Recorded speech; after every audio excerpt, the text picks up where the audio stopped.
I am your host, Nicole Will, and we're so happy you're here as we navigate the world with your aging loved one. We are here to come alongside older adults, family members, and the senior living community as we explore the world of aging and elder care with helpful resources, informative interviews, and approachable conversation.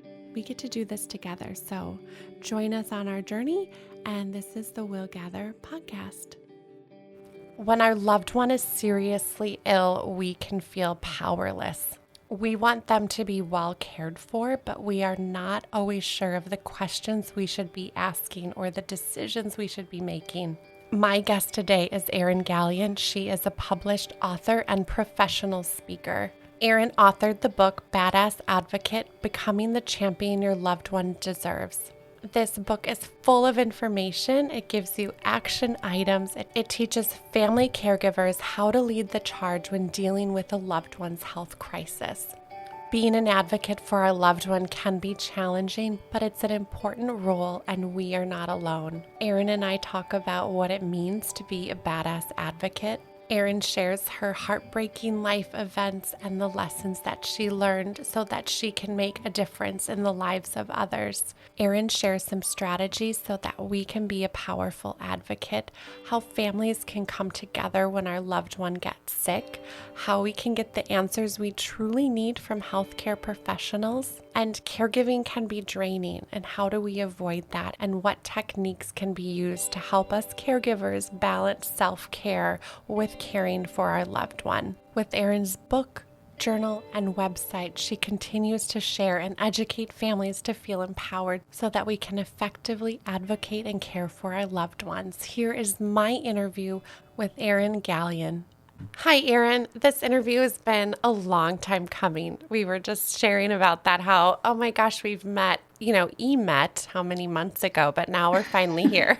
So we did it. Yeah. We did it. We were persistent, and that's good. I'm glad that we're here. Yeah, thank you. Thank you. Well, first, I want to say you are a badass for moving through all that you have and the painful loss and coming out on the other side and encouraging all of us. So thank you from the bottom of my heart. Oh, thank you. Yeah. Thank you for that. Yeah. We're talking today. My listeners can't see me, but I've got your book here.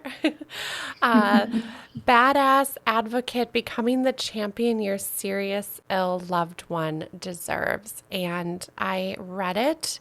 I thought it was heartfelt.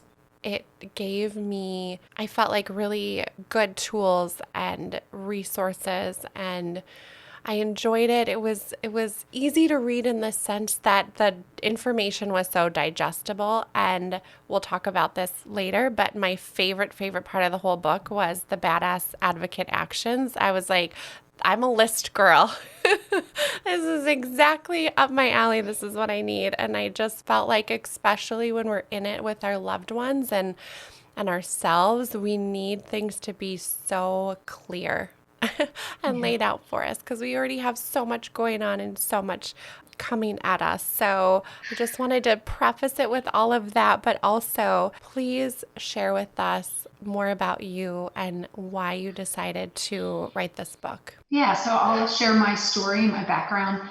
So in 2017, my sister Megan, who was also my best friend growing up, was diagnosed with 3 diseases. First, she had an autoimmune disease for probably about 6 months. We didn't really know what was going on with her. She'd always been a healthy adult. And then in September of 2017, she went to the emergency room because she was having trouble breathing. And they found out that she had non-Hodgkin's lymphoma, the same cancer that our father passed away from 20 years earlier.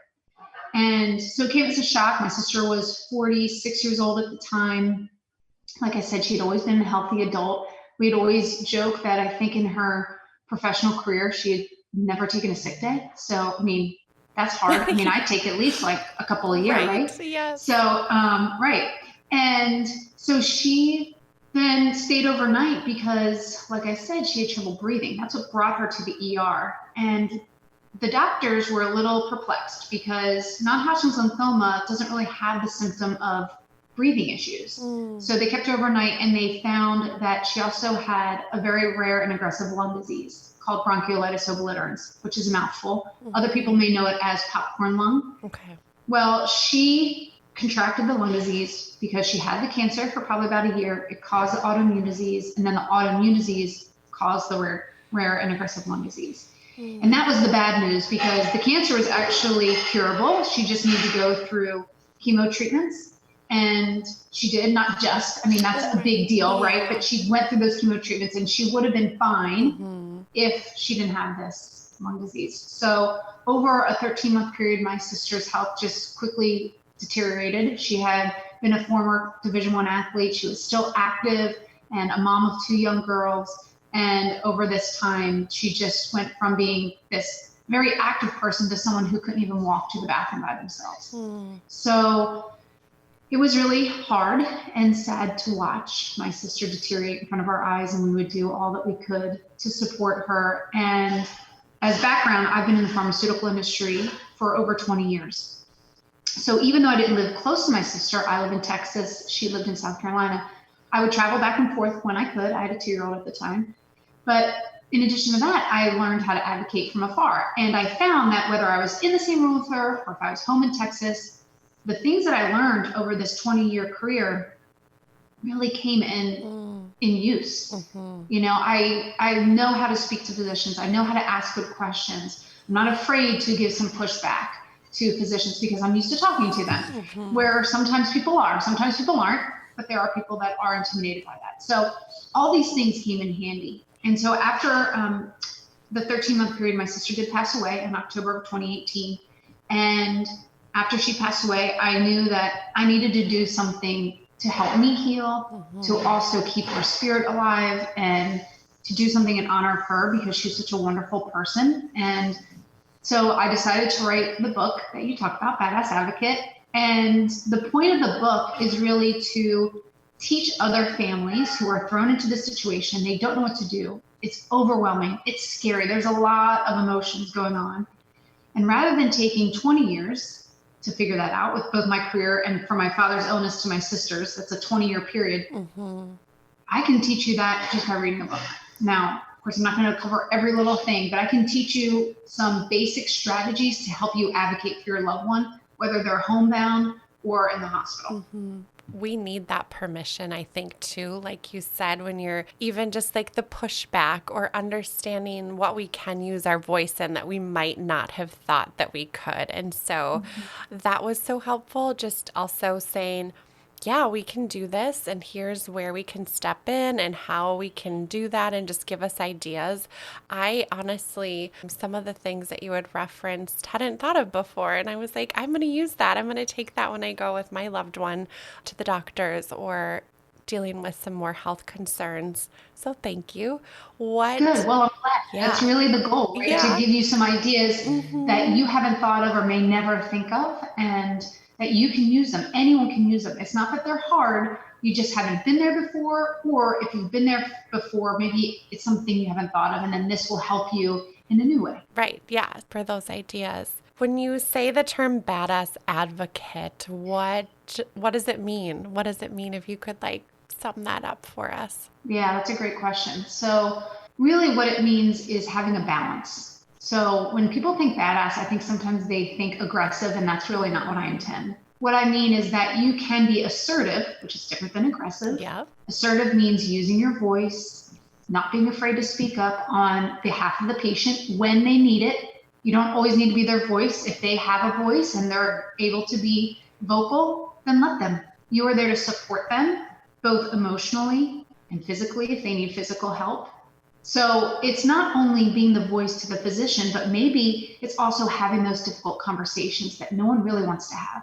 I had to have some difficult conversations with my sister that I never thought I would have, maybe when we were in our 90s, but certainly not in our 40s. But those conversations are necessary.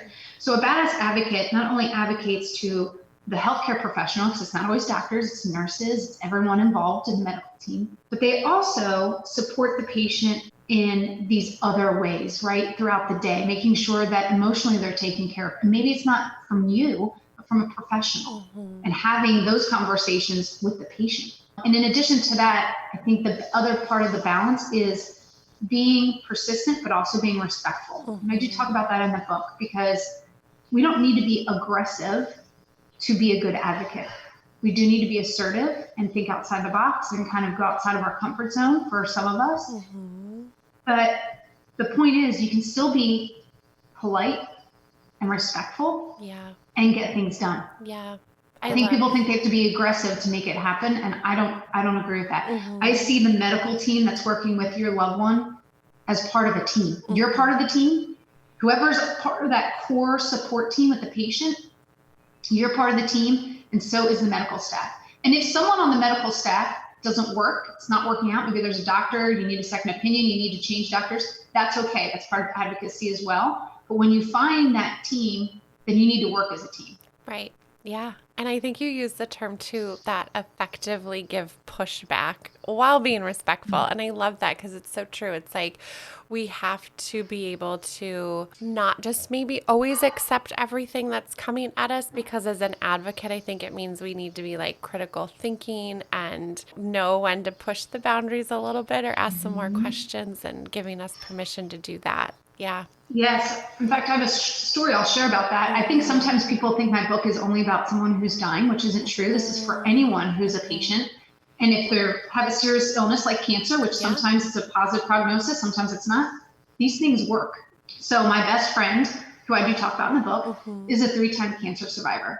And the last time she had cancer, she knew something was wrong. She knows her body so well. It amazes me how well she knows her body, but going through what she has, I think she's learned a lot along the way. And she went to a doctor, and they kind of didn't blow her off, but they thought it was something else. And then she was like, no, that's not it. And she just knew something else was wrong and went to someone else. These are doctors that are focused on women's health. And thankfully, she is a great advocate for herself. And that's when she was diagnosed with the most recent cancer, which was endometrial, which now it's years ago. She's fine. But the thing is that you need to be an advocate, whether it's something that is terminal or not. And she did it in a way where she wasn't giving up, but she also wasn't being rude to everyone. She went and found another specialist and said, I need to get a second opinion on this. And then she found out that her suspicions that something was wrong, she didn't know what, was right. Yeah, to trust that little voice inside us and our gut. It does not steer us wrong, I feel. It doesn't. Yes. Yeah. And it's for women especially, right? Women have great intuition. And not that men don't, but women I feel like have great intuition, and sometimes we don't listen to it. So that's something else I talk about, not only in the book, but on social media. I'll make videos and post things, and I'll talk about being your own advocate and paying attention to what your gut's telling you. Something's not right, don't ignore that. Yeah. Yeah. Such a good reminder. As we're talking specifically with family caregivers, how do we talk about a whole book in a little bit of time? We can't really do that, but I mean, we could, but we might lose a couple people. Here for a while. Yeah. Can you share with us, like, highlight some of those strategies that we can use and implement and really put in our toolbox for that? Absolutely. So the number one, which I've already referenced, but I want to point it out specifically, is creating a support team. And the patient and the caregiver, the main caregiver, always needs support. So every team's going to look different. For my family, my brother and my mom and I, and my dad, obviously we lost him years ago, but we were a very close unit family. Not every family's like that, and I understand. You don't have to be a close-knit family to build a support team. You can tap into your friends, people in the community. You start to get creative, think outside the box. If you don't have that close family unit, you know, there are people in the community who are willing and able to help. Think about if you belong to a church. My sister and my brother-in-law belonged to a church where some retired women came over, and they weren't part of our support team, but they did come over and help my sister when the rest of us couldn't do it. We had work, we had other obligations. And after, you know, when someone's sick for a long time, you do need other people to step in. So think outside the box, see who can be a part of that support team. And what I mean by support team is people who will be willing to take you to the doctor, the people who will help you with your medication if you need that. In some cases, you don't need that degree of help. It depends on what disease you have. But in my sister's case, like I told you, she couldn't walk to the bathroom by herself. She needed a lot more assistance than some others. The people who will go and show up to the hospital and be there for doctor rounds, which are typically first thing in the morning, and you can be there and ask questions to the doctor and follow up, work together. If there's 4 or 5, I'd say less than 10 people on a support team is ideal, because if you get too many people, it's like too many hands in the pot. Yeah. Right? Too many cooks in the kitchen. Yeah, too many people. And you also want to be selective. You want to make sure as the patient that you have a voice of who you want to be part of that support team. Who are you comfortable with being around? I mean, if you need help with toileting, who are you comfortable with doing that, and who are you not? Yeah. And make sure you're vocal about that. And I would also say, make sure you don't just choose one person, because that's not fair either. You have to be, maybe you need some home health care. Yeah. So, so that's one tip I talk about, building that support team, and everything builds off of that. Because if you have a support team as the patient and as the caregiver too, because they're also tapping into that support, then you can work together throughout the process of this illness. Yeah. And they can use these other tools. Right. We talked about pushback. There is a tool for giving pushback or handling difficult conversations that I share in the book. This is something sales reps use. So number 1 is you acknowledge what the other person is saying. And I equate this to, if you and I were good friends and we're debating about something, whatever that is, and I totally ignore what you say, you're probably going to get your back up. If I just give you my argument and I don't acknowledge that you feel one way about this topic and I feel another. So, and it can be anything. It could be whether we think Brad Pitt is still hot or not. What if we went into that debate, right? It doesn't matter. If I'm like, no, I don't know, you're crazy. Obviously, these topics are much more serious than that. But, if I say, okay, I hear what you're saying. I understand why you feel that way. Now let me ask you a question. What did you think about him in this movie? I don't know, I'm just making this up, right? So you use these tools for when you're having an uncomfortable conversation with a doctor or a nurse. I understand. If I hear you right, you're telling me this, X, Y, and Z, and follow up with as many questions as you need to, so you are sure that you are 100% clear on what they're telling you. So first acknowledge, then ask questions. Then the third step is explain your side. So now you've listened. So when you listen to someone else, that helps to bring down their role. Right? They've had a voice. Now, if you've done, let's say it's something that you need to do research on, do it before you have this difficult conversation. The more knowledge you have and more prepared you are, the easier this conversation is going to be. And then you can explain your side. And then last, you want to move to agreeing on next steps and moving forward. And this conversation could be short, and it could be long. It depends on what the topic is. Going back to the support team really quick, one thing that stood out was it was the first time that I had read a book where you included more of those like personality characteristics, like emotionally intelligent and confident. And I just was like, yes, 100%. But we don't think of that, I think, when we're, care team. We think of we need what the task is we need someone to do, not what how we need that person to be equipped to be a part of that. And I thought that was just great. It was thank you. So I think about it like business, right? So if you're going to recruit people to be on your team at work, this is way more important than work. No offense to all of us working people, but this could be life and death, right? It needs your health. There's nothing more important than your health. So you better have the best people that you know on your support team. Yeah. So, and there's different attributes that you can tap into. I talk about the director of delight. I made up some fun names for the support team members. So good. And that's one. And I love this one because it's fun to talk about. But I have a cousin who was very close to my sister.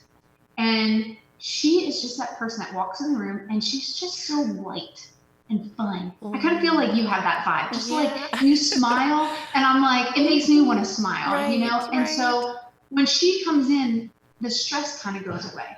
So she was such a gift in that way. She didn't have to be the one that's assertive.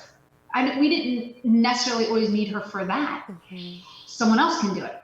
You know, I can do that. Yeah. I can take that part because I have the experience of speaking to physicians. And I know not everyone's going to have that experience, but pick those personalities that aren't afraid to speak up, but have good tact. They know how to balance it. Right. They're not going to be so aggressive that they're going to choke the doctor.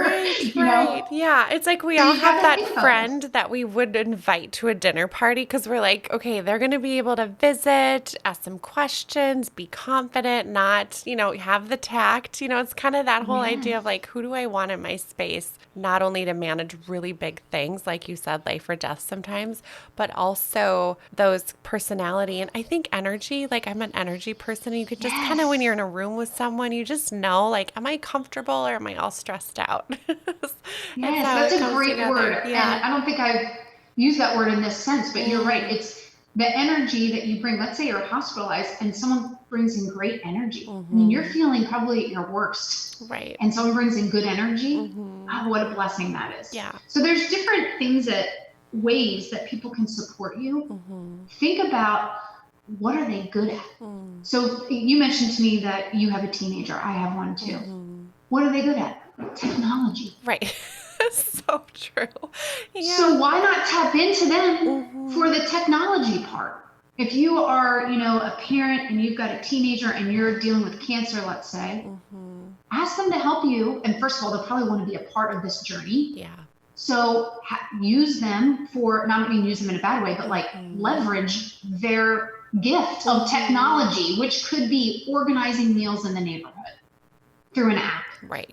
It could be, there's some great, and I have them listed on my website, there's some great companies that you can help organize visitors and all this. Get your teenager on that. Or even if they're a 20-year-old, they're still millennials and they're young and they know all the technology. So there are so many different ways you can leverage people's attributes to support the patient.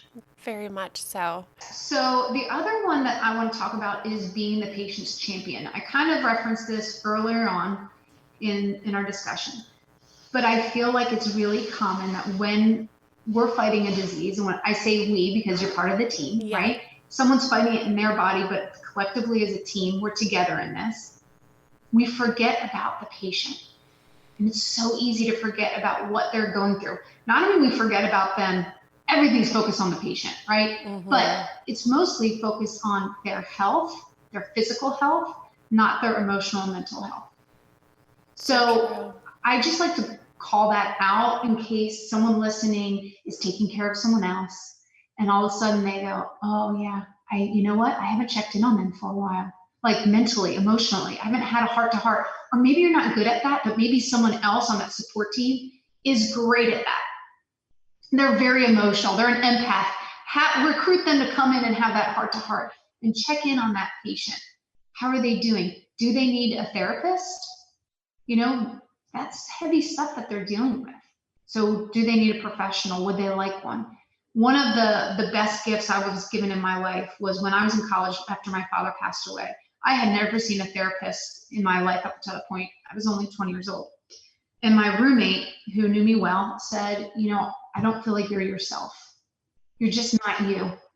And she said, would you go talk to someone? I said, I guess. I never really thought about it. I didn't know anything about therapy. And she said, well, here's what I'm going to do. I'm going to call the health center. And in college at the time, I don't know if it's still this way, I'm assuming it does, you can get free counseling, right?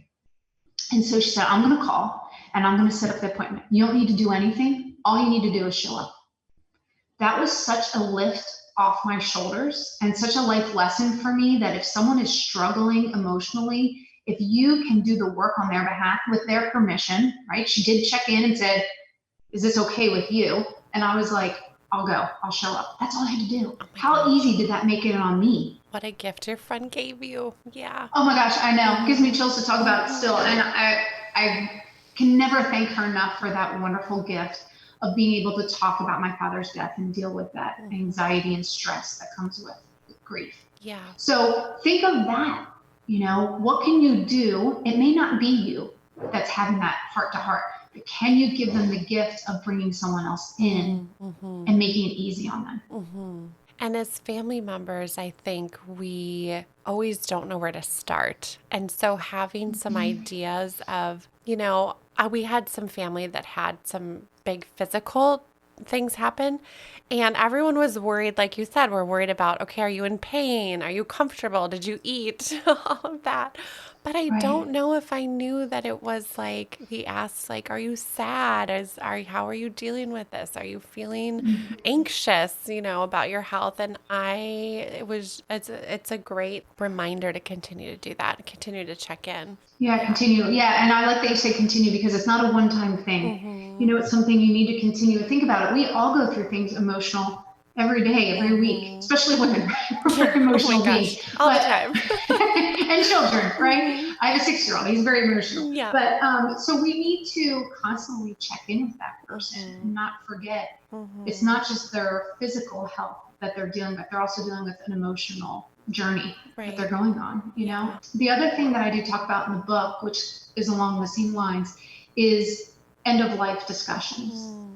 So I kind of mentioned having discussions with my sister.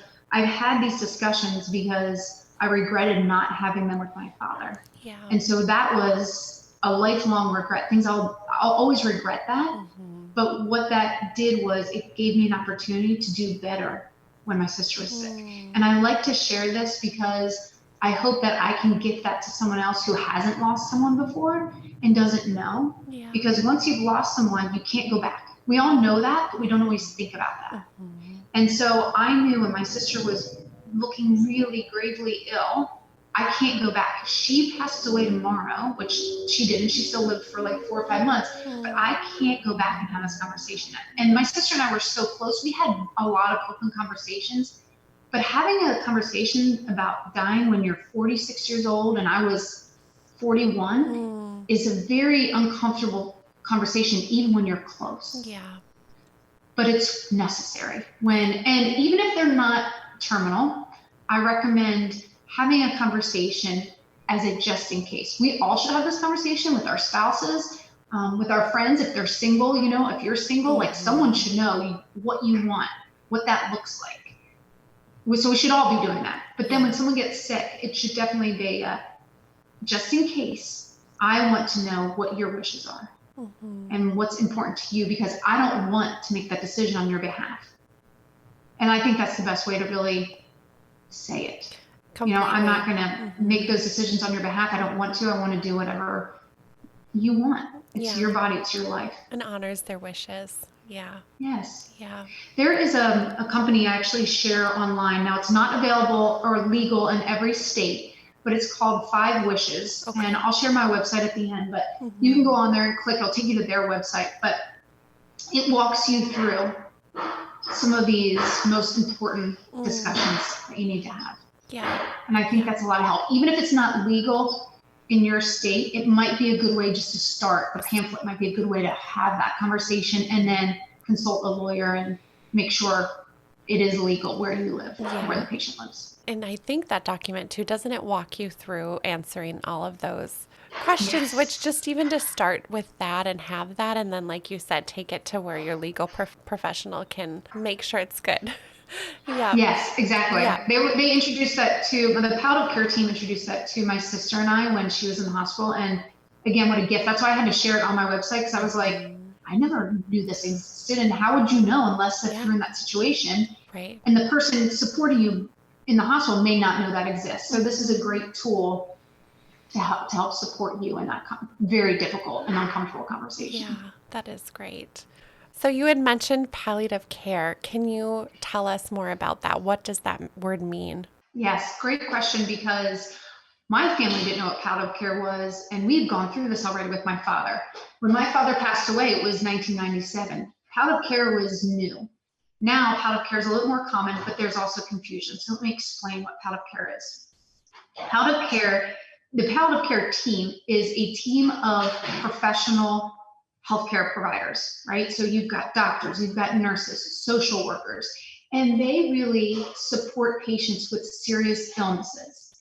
That doesn't mean you have to be terminal. That's where the confusion lies. People think palliative care and hospice care, which is end of life care, they think they're the same. They're not. Hospice care is under the umbrella of palliative care. So if you think of palliative care as a whole of supporting a serious illness, hospice falls under that. And that's just one part of it, which is if the patient does end up becoming terminal, they also will support that patient. So hopefully that clarifies that. But the palliative care team, if you or your loved one has a serious illness, let's say like cancer, I would highly recommend requesting support of a palliative care team. They won't always come in. Sometimes they will, like for my sister, they came in and we didn't, like I said, we didn't even know who they were. But now if you're hearing this and you know who they are and you feel like they could help, tap into them. They help with comfort care, emotional care. So that was the team that introduced the 5 wishes. That doctor who was my sister's palliative care physician wrote my foreword. She's a wonderful human being. And she's so like kind and patient and gentle. And she would talk about comfort care. So dealing with the pain that comes with illness. If you think of, my sister had a lung disease. So she has a pulmonologist that is working and focusing on her lungs and the lung health. But are they always dealing with the pain? Sometimes, but that palliative care team can come in and talk about what pain are you dealing with. So physical pain, emotional pain, mental pain. A lot of them also have some background in like psychology or social work, so they're great at having those conversations you and I just talked about. And sometimes the patient doesn't want to have these conversations with their loved ones. So the palliative care team, if a therapist I mentioned, a palliative care doctor might be another great alternative. Yeah, they can absorb some of those really hard questions that we don't always Yes. want to share with family, what we're thinking and feeling. Yeah. Right, It's exactly. a great support. You and I talked about having kids. The palliative care team also supports families.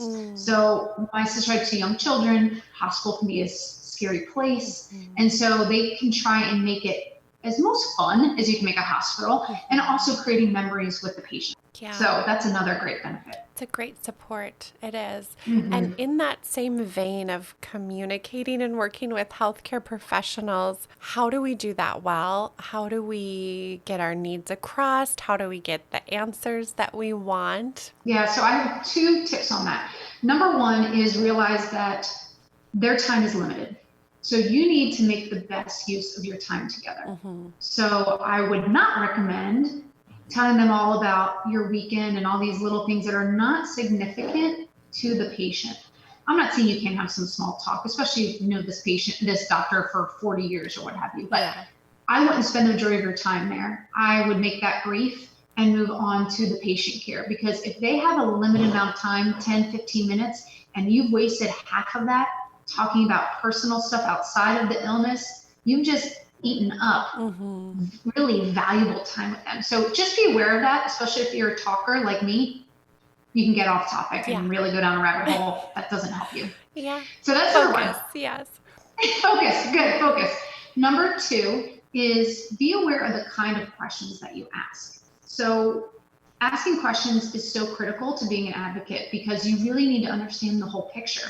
Sometimes the healthcare professional that we're speaking to doesn't give us all the information, not because they're hiding it, because maybe they don't think of it, or they're trying to give you the most important, what they feel is the most important pieces of information that's relevant to you or the patient. If you want to know more, which you should as an advocate, dig deeper with good questions. So there are 2 types of questions. There are open-ended questions and there are closed-ended questions. Open-ended questions are those questions that start with what, when, who, how. So they elicit more open answers. So I'm not kind of locking you in to just a yes, no answer. You're going to give me as much information, hopefully, as you can based on that question. And if you don't, if I'm not satisfied, then follow up with a clarifying question. The other type, closed-ended questions, are questions that start with do, is, are, can, and they elicit yes, no answers.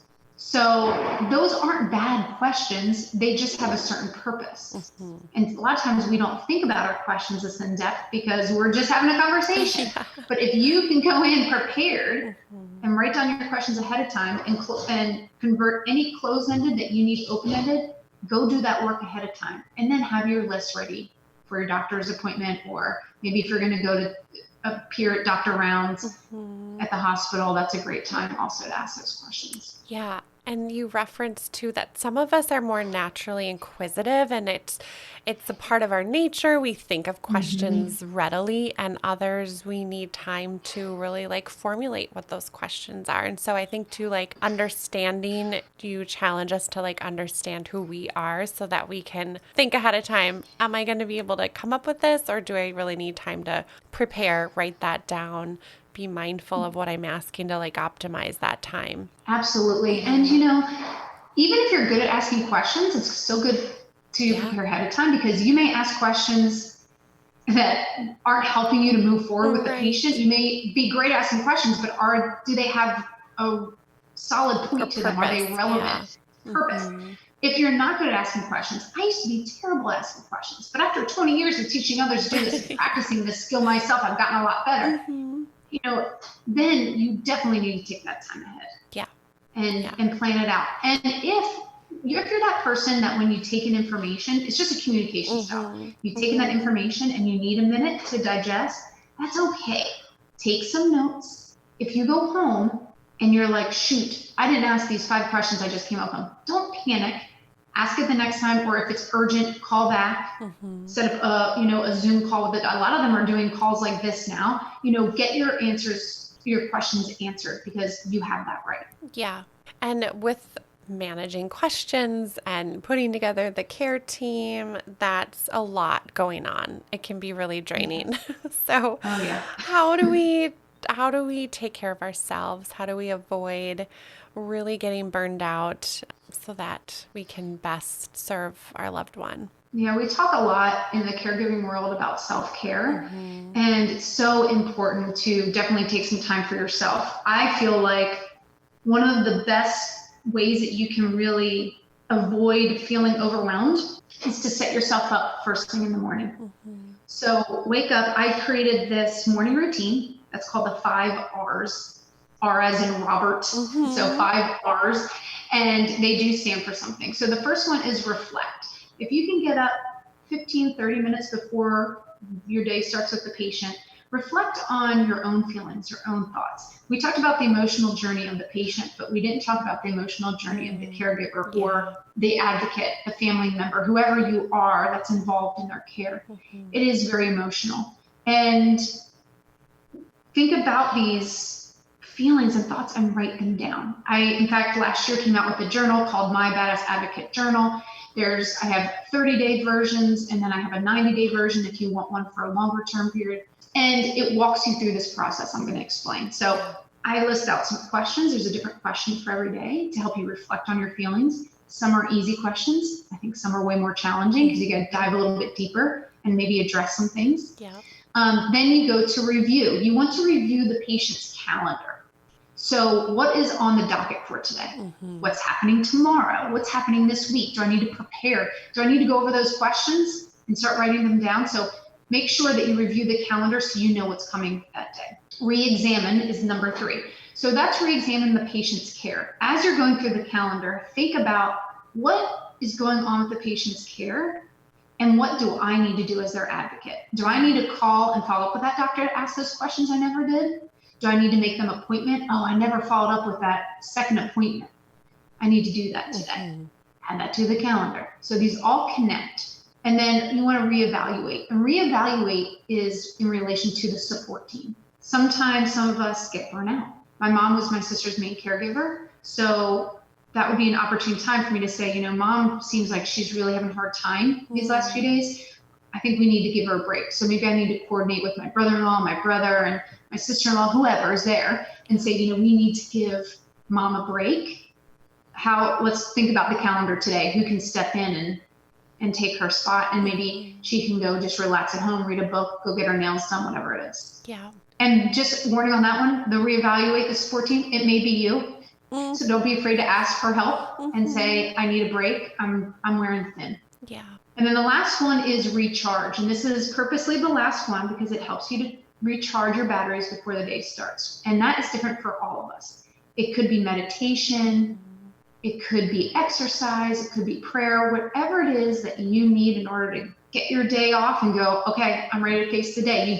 You're prepared for the day. You've reflected, you've done some reflection work, and now you've gotten your battery recharged so you can face that day and you know what's ahead and what you need to do. Yeah. So the journal basically walks you through that. And I've got a question. I also have a section for gratitude, which isn't necessarily part of the R's except for maybe the reflect part. I just think it's important when you're going through something difficult to know that there are still things to be grateful for. Yeah. And it does something, I think, to our psyche too. When we shift that to gratitude, we're more likely to see it and spot it and be thankful for it. Yeah. Yes, and you get a hit of dopamine, and Mm-hmm. there's studies done that it helps with the physical body as well. So making that a daily practice, highly recommend that. Mm-hmm. And then there's a section for patient care plans. You can jot down everything you need, and then every section has a quote, and that quote links back to whatever the reflection question is for the day.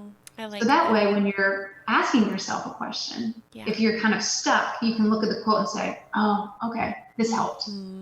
I love quotes. They just, Me too. I always like resonate with them too. I'm like, oh, that's so good. I think I have a folder somewhere of like stacks of quotes. Okay, so you know what I do? I have in my notes app on my phone, I write down affirmations, which is basically all quotes, and I kind of categorize them. And when I see a good quote, just like you, I have to write it down. Oh my gosh, I love it.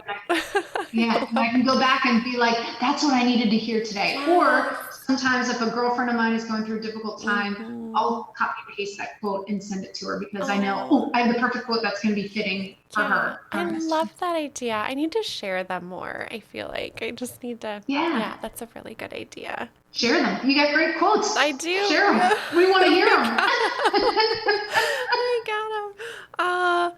Where can we learn more? I know you support families and patients in many different ways right now, and so I'd love to hear like how you are continuing your advocacy and supporting people. What are you up to? Yes, thank you. So I do have a website I mentioned, which is badassadvocate.com. So that's easy to remember. And then I am on social media. So I'm on LinkedIn, Instagram, Facebook, and I just got on TikTok last year. So if you're on TikTok, I do make some quick videos and I share tips, which is great. I like the quick videos are helpful, I think, because I can speak to, just like you and I are talking, just actually explain what I've learned along the way. Right. And so those are some ways. And then I also do speak at conferences. So that's where we were supposed to meet. But I do public speaking because I also have a full-time job and I do public speaking there. That's my job. So I basically have married these two loves of public speaking and patient advocacy. And the more that I can help families, the better.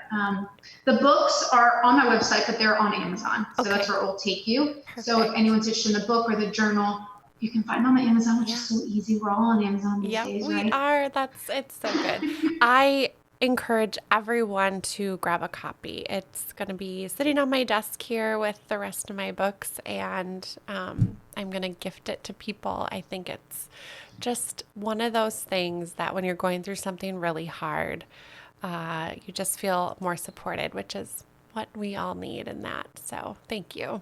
Yeah, thank you. I appreciate that. Thanks for having me. This is so much fun. Oh my gosh, it was so much fun. And I'm so happy it finally happened. And I'm going to find you on TikTok. I'm on there in name for willGather, but I'm still figuring out how to use it. As we talked about 16-year-olds, I was asking my daughter the other day. I was like, she'll know. How do I know? How do I do this? So I'm like slowly easing into TikTok world, but I mean, who knows? Yeah, I know careful. I need You'll to get do sucked that. right in.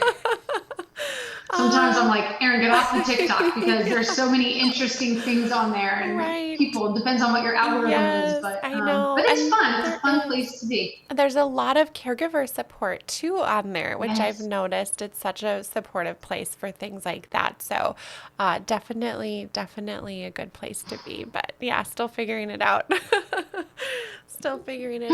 Well, thank you again. This has been so lovely, and my heart is with you.